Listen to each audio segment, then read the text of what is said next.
नमस्कार दोस्तों, मैं भावना पाठक स्टार विला टेलीविजन के माध्यम से आज आपसे रूबरू हो रही हूँ और आज हम चर्चा करेंगे एक ऐसी शख्सियत के बारे में जो उत्तर प्रदेश के मुजफ्फरनगर के एक छोटे से इलाके बुधना से आते हैं और आकर सिर्फ देश ही नहीं बल्कि दुनिया के जो सिनेमा लवर्स हैं उनके दिलों पर छा जाते हैं। एक ऐसी शख्सियत जिसके बारे में जो विश्व के अच्छे क्रिटिक माने जाते हैं, अच्छे फिल्म क्रिटिक माने जाते हैं। जी हाँ, मैं बात कर रही हूँ रॉजर इबर्ट के बारे में। उन्होंने उनकी तारीफ की फिल्म पतंग में जिस तरीके का किरदार उन्होंने चक्कू का निभाया, वो लाजवाब कैरेक्टर की जब उन्होंने तारीफ की तब हमें ये एहसास होता है कि अच्छा, इतना नायाब हीरा हमारे पास था और हमें पता नहीं था। जी हाँ, एक ऐसा शख्स जो लगातार अपनी अभिनय साधना से खुद को तराशता रहा, मांझता रहा और मुंबई उसे आजमाती रही। इतनी आसानी से वो उस रोल या उस किरदार को नहीं पा पाया, बल्कि कई साल उसे लग गए। उसके बाद जाके हमें पता चला कि नहीं, एक ऐसा अभिनेता, एक ऐसा कलाकार हमारे बीच मौजूद है जो सीधे हमारे दिलों पर राज करता है। जी हाँ, आपने सही पहचाना, मैं बात कर रही हूँ नवाजुद्दीन सिद्दीकी के बारे में। और आज उनका जन्मदिन है, तो आज वो 46वां जन्मदिन मना रहे हैं, तो इस मौके पर उन्हें ढेरों बधाइयाँ। अगर हम नवाजुद्दीन सिद्दीकी साहब की बात करें, उनके संघर्ष की बात करें, तो उन्होंने जो पढ़ाई की थी वो बीएससी की पढ़ाई की। उसके बाद वो एक केमिस्ट की नौकरी करने के लिए गुजरात जाते हैं। 1 साल तक वहाँ पर काम करते हैं, लेकिन उस काम में उनका दिल नहीं लगता, वो उसमें रमते नहीं हैं। उन्हें शायद कुछ और करना था और उस कुछ करने की चाहत में वो दिल्ली आते हैं। दिल्ली में आकर वो एक वॉचमैन की नौकरी करते हुए एक थिएटर ग्रुप से जुड़ते हैं, साक्षी थिएटर ग्रुप से, और वहाँ ही उनकी मुलाकात मनोज बाजपेयी जी से होती है, सौरभ शुक्ला जी से होती है और उनके साथ मिलकर वो थिएटर करते हैं। और फिर एनएसडी में उनका एडमिशन होता है और एनएसडी में एडमिशन से पहले उनको पता होता है कि उनको कई प्लेस करने होंगे, उसके बाद ही जाके उनका एनएसडी में एडमिशन होगा। और एनएसडी से निकलने के बाद भी जिंदगी इतनी आसान नहीं थी। मुंबई यकीनन कलाकारों को आजमाती है और उसी तरीके से उन्होंने नवाजुद्दीन साहब को भी आजमाया। लगभग 10 सालों तक संघर्ष करने के बाद हमने उन्हें पहचाना। और अगर आपने उनकी शुरुआती दौर की शायद फिल्में देखी हो तो हो सकता है आपने नोटिस भी ना किया हो। मैं बात कर रही हूँ सरफरोश की, जिसमें उन्होंने स्क्रीन शेयर किया था आमिर खान जी के साथ, लेकिन वो नोटिस नहीं कर सकते, शायद आप ना कर रहे हो, ना ध्यान हो आपको। या शूल अगर आपने देखी हो, मुन्ना भाई एमबीबीएस में एक छोटा सा पॉकेट मार होता है, वो उसका किरदार इन्होंने निभाया।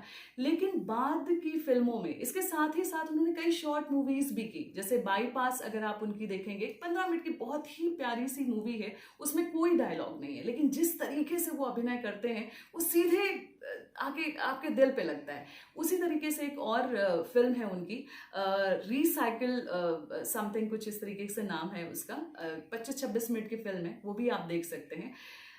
अगर उससे हम आगे बढ़ते हैं तो हम जाके देखते हैं कि गैंग्स ऑफ वासेपुर अगर देखें आप, और उससे पहले अगर हम आते हैं जिस फिल्म की बात जो है वो रॉजर इबर्ट भी करते हैं, पतंग में जो उनका चक्कू का किरदार होता है वो बहुत अप्रिशिएट किया गया। कांस फिल्म फेस्टिवल में उसको अप्रिशिएशन मिला और उसके बाद फिर उनको अच्छे किरदार मिलने शुरू हुए हैं। ब्लैक फ्राइडे में भी उनका किरदार बहुत अच्छा था, लेकिन सबसे ज़्यादा जिस किरदार को उनके अप्रिशिएट किया गया वो बाद की फिल्मों में किया गया, जिस तरीके से गैंग्स ऑफ वासेपुर आप ले लीजिए।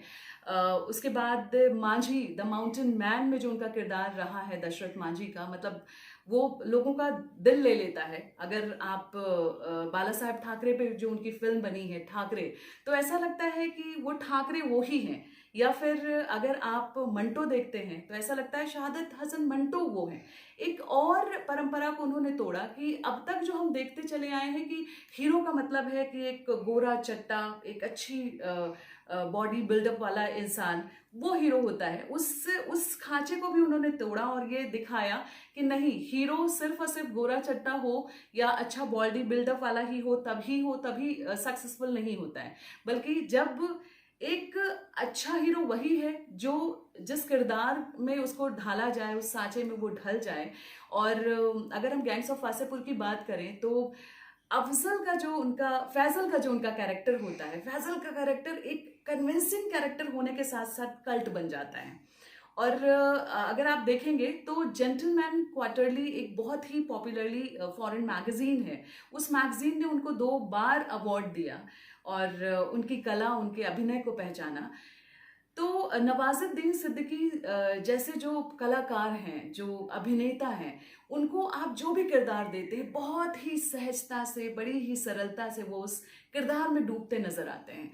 तो उनकी अभिनय यात्रा बहुत ही संघर्षपूर्ण भी थी और एक जुनून था, एक शिद्दत थी कि शिद्दत से इस कार्य में लगना है और लोगों के दिलों पे छाना है, और उन्होंने ये किया भी। इसके साथ ही साथ वो अपनी ज़मीन से भी जुड़े रहे। वो जब भी अपने आप कह सकते हैं जन्मभूमि में जाते हैं, बुधना की बात कर रही हूँ मैं, तो वहाँ जाते हैं तो उन्हें खेती करना भी बहुत अच्छा लगता है। इस वक्त अभी देश जिस तरीके की महामारी से जूझ रहा है, इस वक्त भी वो अपने अभी जन्मभूमि में ही हैं और वहाँ पर ही अपने परिवार के साथ हैं।